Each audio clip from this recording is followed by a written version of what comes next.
आंध्र प्रदेश के तिरुमाला में भगवान विष्णु के रूप माने जाने वाले श्री वेंकटेश्वरा स्वामी का भव्य मंदिर बना हुआ है और ये दुनिया का सबसे बड़ा मंदिर है। इस मंदिर में हर दिन हजारों श्रद्धालु भगवान श्री वेंकटेश्वरा स्वामी के दर्शन करते हैं। तिरुपति में आप कैसे पहुंच सकते हैं, यहाँ पर रहने की और खाने पीने की क्या क्या सुविधा है, मंदिर में दर्शन कैसे करने हैं और तिरुपति बालाजी के दर्शन हो जाने के बाद तिरुमाला में और तिरुपति में आप कौन कौन सी जगह पर जा सकते हैं, इस वीडियो में आपको ऐसी कंप्लीट इन्फॉर्मेशन मिलेगी।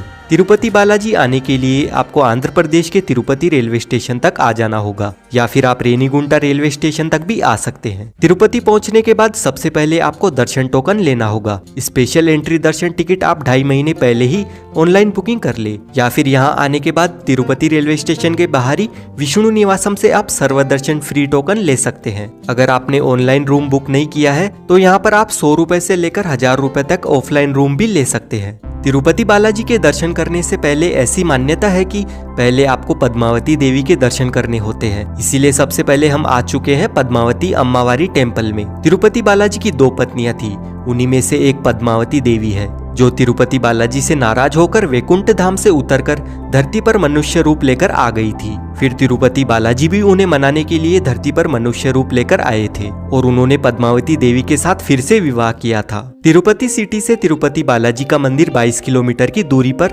तिरुमाला के पहाड़ों पर बना हुआ है। तिरुमाला जाने के लिए तिरुपति रेलवे स्टेशन के बाहरी APSRTC की AC और नॉन AC बसेस हर 10 मिनट में मिल जाती है। नॉन AC बस का 90 रुपए और AC बस का 110 रुपए का टिकट होता है। तिरुमाला जाने से पहले बस आपको इस वाले सप्तगिरी चेक पॉइंट पर ले आएगी। यहाँ पर सभी यात्रियों की चेकिंग की जाती है, लगेज के साथ ही प्राइवेट कार की भी चेकिंग होती है और उसके बाद बस आपको घाट रोड से पहाड़ों के ब्यूटीफुल नज़ारे दिखाते हुए तिरुमाला पर लेकर जाती है। आप चाहो तो तिरुमाला पैदल चलकर भी आ सकते हैं। जहाँ पर सप्तगिरी चेक पॉइंट आता है ना, बस वहाँ से 500 मीटर के डिस्टेंस पर अलीपिरी गेट है। अभी हम अलीपिरी आ गए हैं। यहाँ के लगेज काउंटर्स पर आप अपना लगेज जमा करवा दे। लगेज की स्कैनिंग होके जमा होने के बाद आपको एक टोकन दिया जाता है। यहाँ से हमें 3550 सीढ़ियाँ चढ़कर ऊपर जाना होता है। करीब 9 किलोमीटर का सफर तय करने में हमें 4 से 5 घंटे का टाइम लग जाता है। अगर आपकी कोई मनोकामना है और वो पूरी हो जाती है तब आप चाहो तो अलीपिरी मार्ग से आ सकते हैं। सबसे पहले शुरुआती चढ़ाई में हमें कई सारे मंदिरों के दर्शन करके आगे का रास्ता तय करना होता है और ऐसे ही कई मंदिर आगे आते भी रहते हैं। इस मार्ग पर हमें बीच बीच में कई बड़े बड़े गोपुरम भी देखने को मिलेंगे, जिनमें से मुख्य रूप में राजा गोपुरम, मैसूर गोपुरम और गली गोपुरम शामिल है। कई भक्त हर सीढ़ी को हल्दी और कुमकुम लगाते हैं या फिर कपूर जलाकर आगे बढ़ते हैं और ये भगवान श्रीवारी के प्रति उनका प्यार दर्शाता है। पूरा तिरुपति शेषाचलम के जंगलों से घिरा होने के कारण रास्ते में आपको कई जंगली जानवर भी देखने को मिलेंगे। सीढ़ियों से बिछड़कर 1-1.5 किलोमीटर तक हमें घाट रोड भी चलना होता है। इस रास्ते में आपको तिरुपति से तिरुमाला जाने वाली काफी सारी बसेस नजर आएगी। कुछ देर चलने के बाद हम पहुंच गए मोकालामित्तू गली गोपुरम तक। ये यहाँ का लास्ट गोपुरम है। अभी हमें 3 किलोमीटर और चलना है और यहाँ से इन 700 दिव्य सीढ़ियों को पार करना होगा, तब जाकर हम तिरुमाला पहुंच पाएंगे। इन दिव्य सीढ़ियों पर कई भक्त घुटनों के बल चढ़ाई करते हैं। इससे आप अंदाजा लगा सकते हैं कि तिरुपति बालाजी के प्रति लोगों की कितनी आस्था जुड़ी हुई है और होनी भी चाहिए। श्री वेंकटेश्वरा स्वामी सबकी इच्छाएं जो पूरी करते हैं। थका देने वाली सीढ़ियां चढ़कर फाइनली हम ऊपर पहुंच जाते हैं। यहाँ से 100 मीटर की दूरी पर बने लगेज काउंटर पर टोकन दिखाकर आप अपना सामान कलेक्ट कर ले। तिरुमाला में आने के बाद जैसे ही आप थोड़ी दूर चलकर आएंगे, आपको भगवान वेंकटेश्वरा स्वामी जी की यह मंत्रमुग्ध कर देने वाली प्रतिमा नजर आएगी और इस जगह पर सभी भक्तगण श्री वेंकटेश्वरा स्वामी की रेप्लिका मूर्ति के साथ फोटोज क्लिक करते हैं। तिरुमाला में आते ही आपको सबसे पहले ATC सर्कल होते हुए आ जाना है CRO ऑफिस में। यहाँ पर आपको लाइन में लगकर आपके रुकने के लिए रूम बुकिंग करना है। तिरुमाला में आपको 50 रुपए से लेकर 1000 रुपए तक AC नॉन AC रूम मिल जाएगा। अगर आपने ऑनलाइन रूम बुक किया हुआ है तब भी आपको CRO ऑफिस आकर दिए गए टाइम से पहले रिपोर्ट करना होगा, तभी आपको रूम अलॉट किया जाएगा। अगर आप 1 मिनट भी लेट हो जाते हो तो ऑटोमेटिकली आपकी बुकिंग कैंसिल हो जाएगी। तिरुपति बालाजी के दर्शन करने से पहले मंदिर के पास में बने हुए इस स्वामी पुष्करणी में सभी भक्तगण स्नान करते हैं।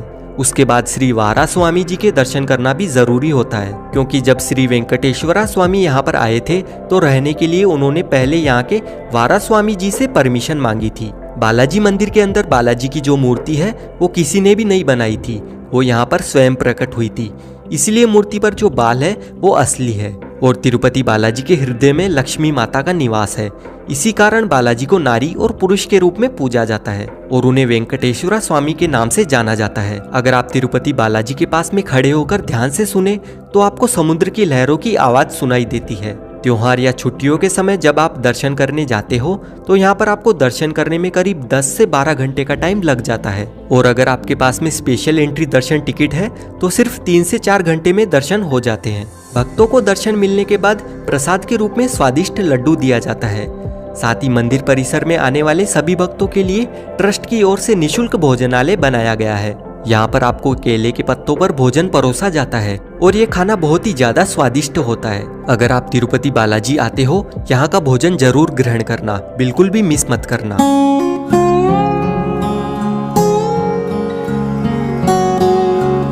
जब आप मंदिर के पीछे की साइड आओगे तो यहाँ पर आपको म्यूजिकल फाउंटेन भी देखने को मिलेगा। वहीं तिरुमाला की अन्य जगहों पर दर्शन करने के लिए आपको अन्न प्रसादम सेंटर के बाहर ही टैक्सी मिल जाएगी। इन टैक्सी के चार्जेस 200 रुपए पर पर्सन है। वहीं अगर आप APSRTC की बस के माध्यम से जाएंगे तो 120 रुपए में तिरुमाला की 6 जगहों पर आपको घुमाया जाता है और बसेस आपको CRO ऑफिस के पास में ही मिल जाएगी।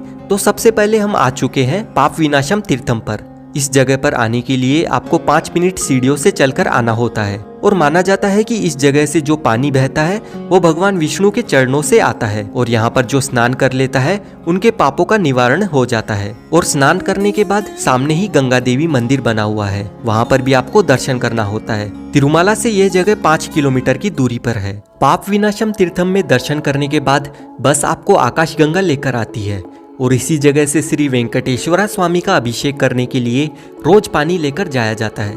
इस जगह पर नंबी नामक आचार्य रहा करते थे और वो बहुत ही दूर से बालाजी का अभिषेक करने के लिए पानी लाया करते थे।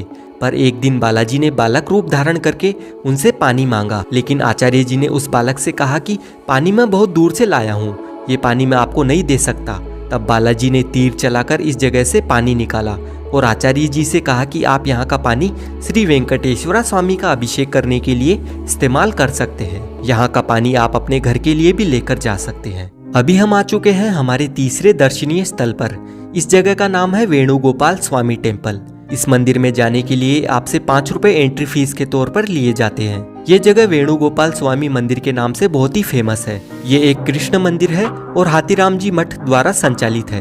वहीं यहाँ पर हाथीराम बाबा की जीवा समाधि है। हाथीराम बाबा जी श्री वेंकटेश्वरा स्वामी के बहुत ही बड़े भक्त थे और राजस्थान के नागौर से आए थे। जब वेंकटेश्वरा स्वामी ने बालक रूप में हाथीराम बाबा जी को दर्शन दिए थे तब सबसे पहले उन्होंने श्री वेंकटेश्वरा स्वामी को बालाजी कहकर पुकारा था और हाथीराम बाबा जी के साथ श्री वेंकटेश्वरा स्वामी रोज आकर चौपड़ पासा खेलते थे, जिसे डाइस बोला जाता है। अभी हम आ चुके हैं श्रीवारी पदुलू के दर्शन करने के लिए। श्रीवारी पदुलू का अर्थ है भगवान तिरुपति बालाजी की चरण पादुका। जब श्री वेंकटेश्वरा स्वामी मनुष्य रूप धारण करके धरती लोक पर आए थे तो उन्होंने 7 पहाड़ियों में से नारायणगिरी यानी कि इस जगह पर सबसे पहले अपने चरण रखे थे। यहाँ पर आने के लिए आपको 250 सीढ़ियाँ चढ़कर ऊपर आना होता है।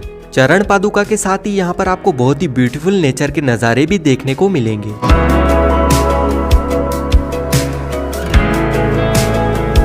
चरण पादुका के दर्शन हो जाने के बाद हम आ जाते हैं शिलातोरणम गार्डन में।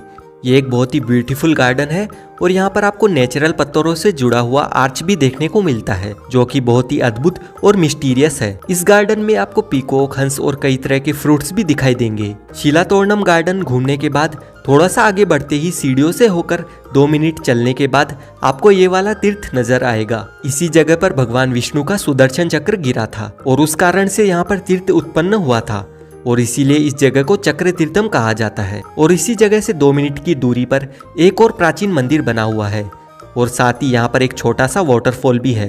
अभी हम जा रहे हैं जापाली हनुमान टेम्पल में। जब आप टैक्सी के माध्यम से तिरुमाला घूमने का पैकेज लेंगे तो उसमें सिर्फ 6 प्लेसेस ही आपको विजिट करवाई जाएगी। इसीलिए जापाली हनुमान टेम्पल में आने के लिए आपको अलग से आना पड़ेगा, लेकिन आप बस के थ्रू आते हैं तो जापाली हनुमान टेम्पल इंक्लूड होता है। तिरुमाला से यह जगह 7 किलोमीटर दूर है और आधे घंटे की सीढ़ियां चढ़कर आपको जाना होता है। कहते हैं कि इस मंदिर में हनुमान जी की स्वयंभू मूर्ति है जो धरती से प्रकट हुई थी। मंदिर के सामने एक कुंड बना हुआ है, इसे राम कुंड कहा जाता है और नीम के पेड़ के नीचे एक और हनुमान जी की मूर्ति के दर्शन होते हैं। इस मूर्ति पर लोग सिक्के चिपका कर जाते हैं। तिरुमाला में दर्शन हो जाने के बाद अब बारी है तिरुपति में घूमने की। सबसे पहले हम आ जाएंगे कपिला तीर्थम में दर्शन